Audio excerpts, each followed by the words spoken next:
Hi everybody, welcome back. It's part 2 of the Gatefold journal. I'm calling it kind of a hybrid journal because I'm combining mini album techniques with junk journal techniques. I'm not sure what I'm going to do on the inside, probably a little bit of both. So our Gatefold hybrid album, we'll call it. Since the last video, in the last video we made the chipboard elements for the cover. And off camera, I put a piece of canvas, I glued it down onto the chipboard. The fabric is 17 inches by 11 inches, and that gives a nice border.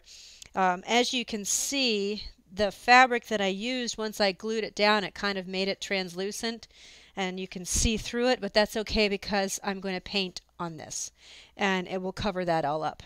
So the next thing I want to do, I just wanted to show you how I adhere the fabric to make nice edges. So what a lot of people do, what actually everybody that I've seen, what they do is they miter the corner. Normally I have a mitering tool, but I don't want to cut on my plastic mat here.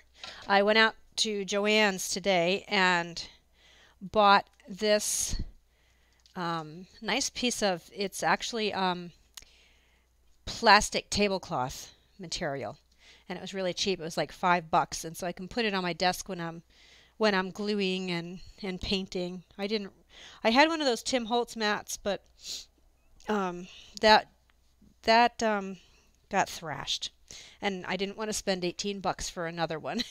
Plus they're too small, and this you can get it in a yard and cover your whole work surface. Anyway, so this is what most people do, and then fold and fold.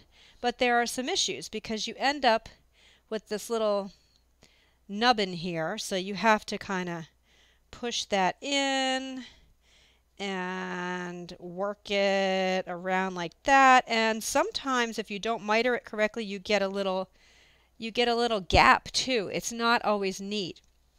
So here's what I do. Here's my little trick. I cut in diagonally from the corner of the fabric to the corner of my chipboard like this. And then what you can do is you can glue this on, trim it, and glue this on and trim it, and you get a really nice edge. So let me show you, because I'm getting ready to wrap this fabric around anyway. Oh, and hey, I finally went and bought some new paintbrushes. Yay me. What's that? I got some paintbrushes and this plastic. I really was out of essentials. You know, sort of those basic things that every craft room needs. Okay. I like to pull it nice and taut so that you have a nice line here, a nice edge.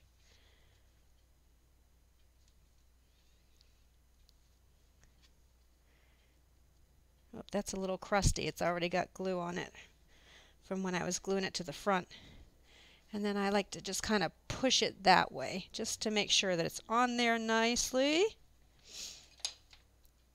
And then I should get out my sewing scissors, but then I'm going to trim that up. Oops, I forgot to do this.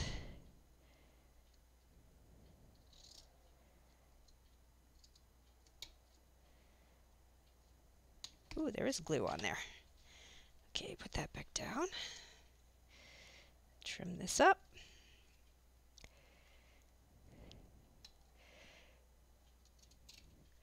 Now the nice thing about mitering though is you get more of a diagonal look here on your corner, but I tend to cover this with scrapbook paper anyway, so I don't really care.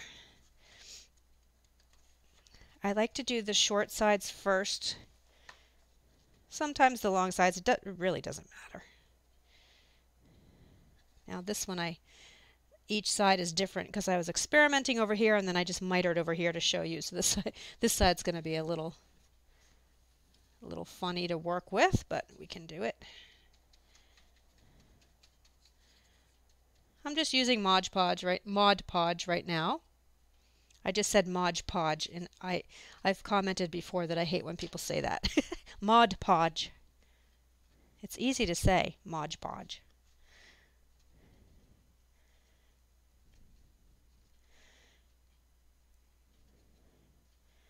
You really want to kind of take your time with this, because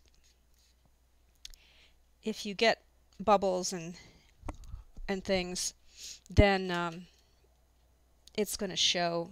You're going to get lumps when you put your paper down on here. So just take your time. Make sure it's on there nice and taut.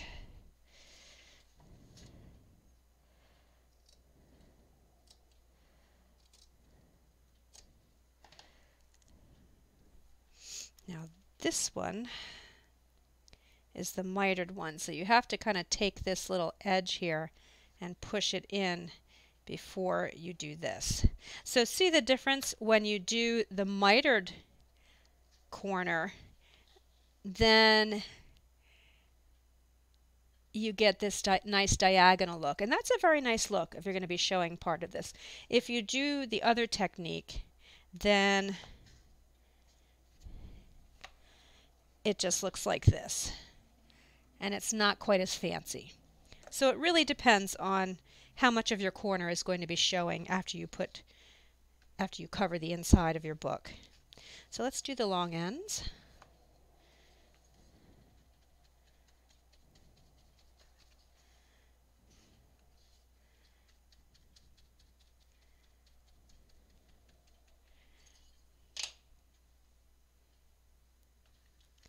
And so remember, because we mitered here, we've got to push that little end piece in there. Push all this in.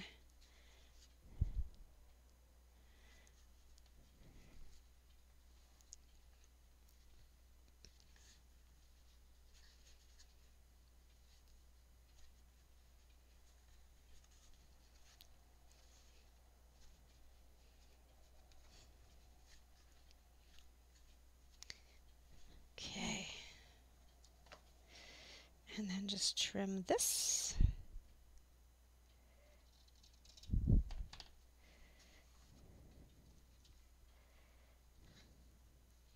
I would be better off using my sewing scissors. Let me come to the edge of my workstation here. Okay. Need a little more glue under the corner there.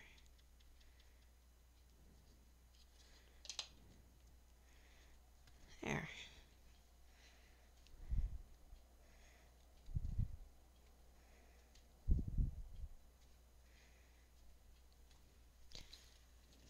And then let's do the other side.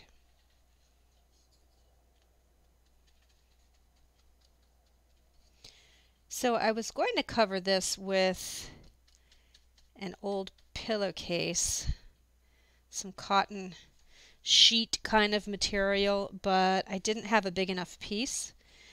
So I have yards and yards of this canvas, but it's a little thick and it's textured. It's got like little flecks of wood in it or something. I didn't realize that when I bought it. So you'll see when I get to that part, but what I tend to do after I paint it is I have to sand it a little bit because I don't really like that rough texture. So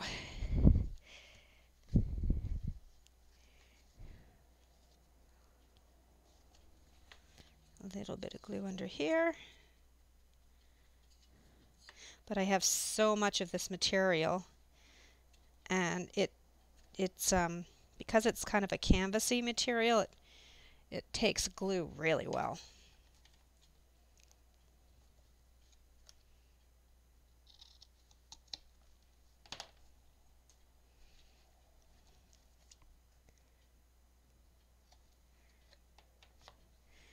The main thing when you're doing any of these techniques is you want your You want your corner to be a nice 90-degree angle. You don't want this part to be rounded, you know, to put material over it this way and have it look funky.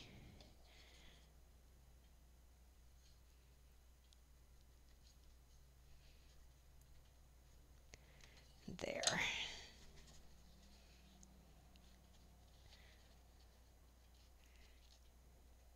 So I just go through and just make sure my corners all look good. Now see, this was the mitered one, and there's a tiny bit of chipboard showing through. That's why mitering is just so inconsistent. But I'll paint it when I paint the rest of the book, and you won't even see that. Got a wrinkle here that I need to get out. Let me fix this. Come on, wrinkle. There we go. Glue that back down. Okay. Got a lot of strings coming off of this. Okay. There, so we've got that down. So let's flip this over.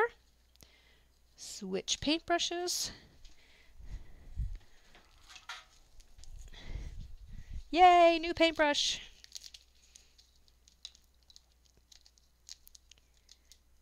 Boy, they taped this thing on there. Ugh. The way things are packaged these days, couldn't it just... isn't it just so annoying? It seems like everything is so hard to get into now. I don't know how old folks do it with arthritic hands and things, how they even get into, like jars. Forget about it. If I didn't have a big, strong husband, I would never be able to eat pasta sauce again because I can't get the jars open. They're all factory sealed, and man.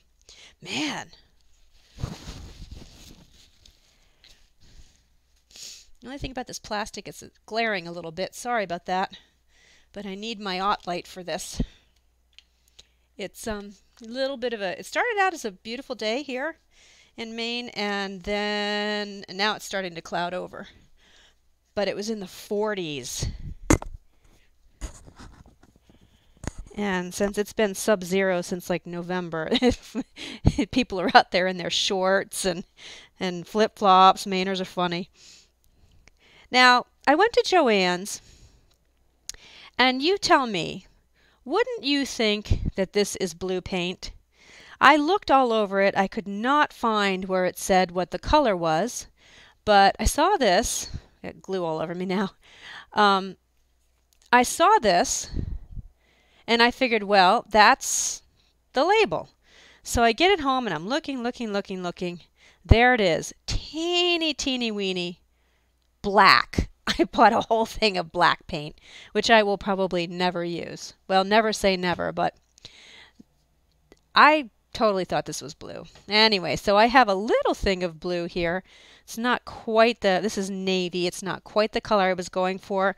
So if it doesn't turn out exactly the way I wanted it, I can always put some brown over it and some other things. So I'm not going to worry about it.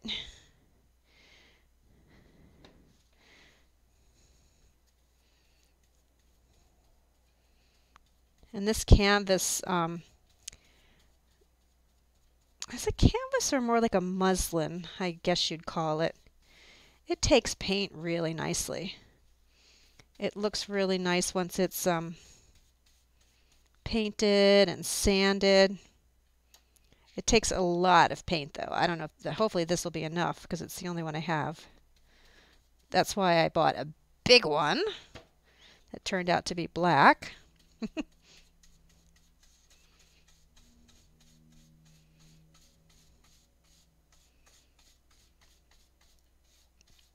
You can totally take a piece of 2 pieces of scrapbook paper, and like I would do 9 by 11. Oops, I'm getting a lot of this paint all over the place.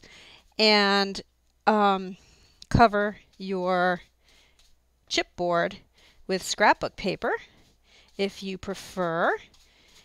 So what you do is you would take you would just take them and meet them in the middle here, down the center of the back of your book, if that makes sense, and cover them. Cover the chipboard.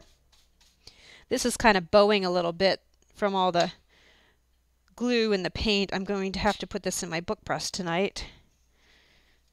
But you can put it under your cutting mat for the evening or under some books, and it'll flatten right out. And I'm definitely not liking this blue. I'm going to be putting some brown over top of this, and then before I sand it, like a light brown probably.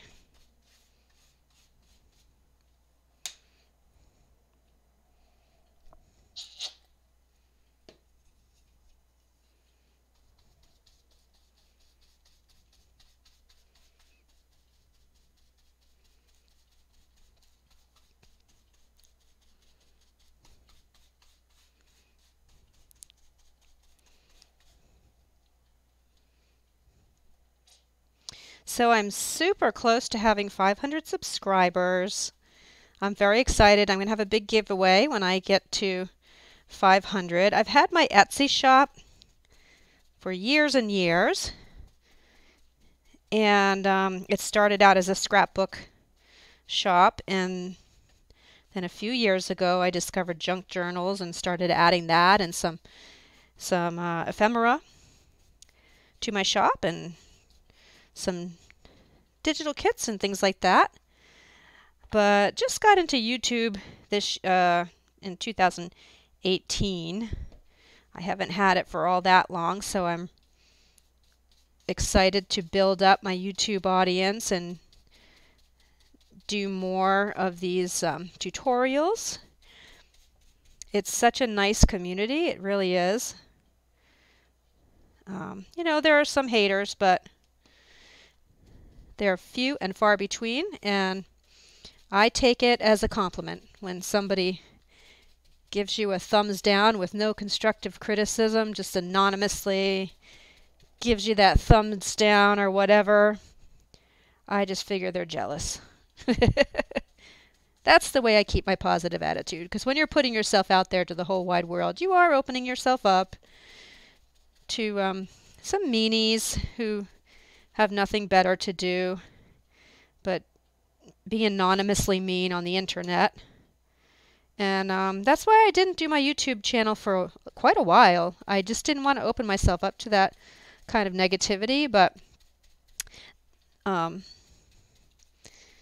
know, the more I thought about it and became part of the junk journal and paper crafting community on Facebook forums and whatnot, and just saw what a positive, supportive community it is, I thought, you know what, I'll just go ahead and put myself out there and ignore the people who have no life, who need to be mean. Just ignore them. So yeah, so please tell all your friends. I want to get up to 500 soon and do a super fun giveaway to thank everybody for your loyalty and for watching and hanging out with me.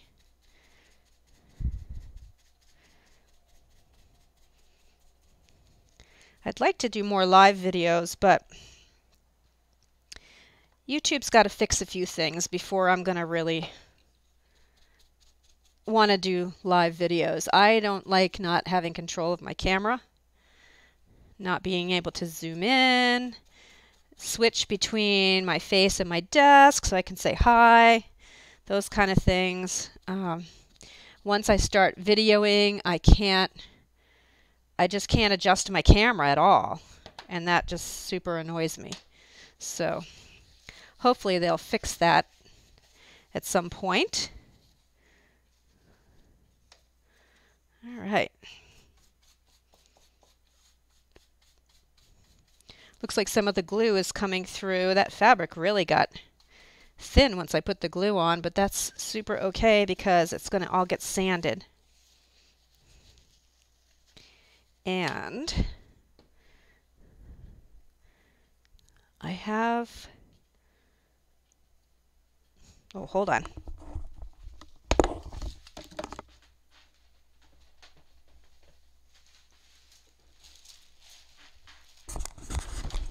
Okay, I cut this in half, so I will have a place over here next to me. You can't see it obviously, but a place to dry things off.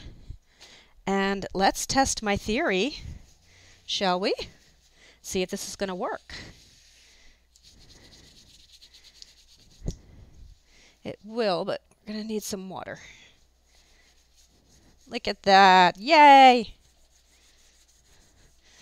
Because I'm super messy, aren't I? I am very messy.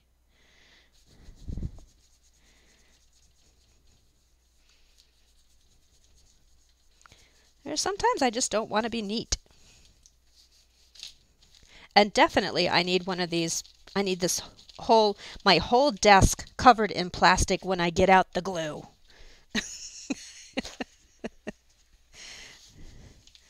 Oh, this is awesome. You guys all need to go out and get some of this material for $5. Look at that. Just don't forget it's there and then cut on it. That's what happened to my Tim Holtz mat.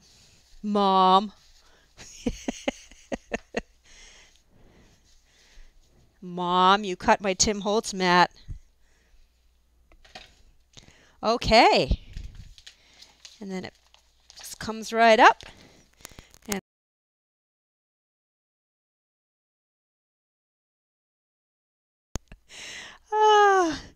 well, anyway, I wanted to show you really quickly one more thing.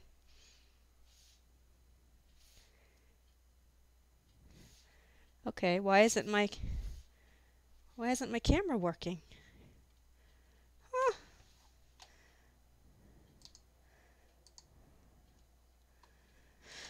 That's weird.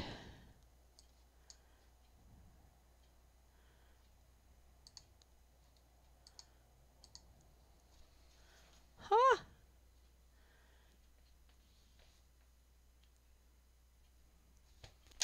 Well, I'm sorry guys, I'm going to have to sign off because I have all kinds of things under the camera and nothing is showing. That's very bizarre. So I'm going to have to fix that. Let everything dry that I just did. Put it in the book press tonight. And then I will be back with you later for part 3 of the Gatefold album hybrid. Okay? Thank you so much for watching and I'll see you soon.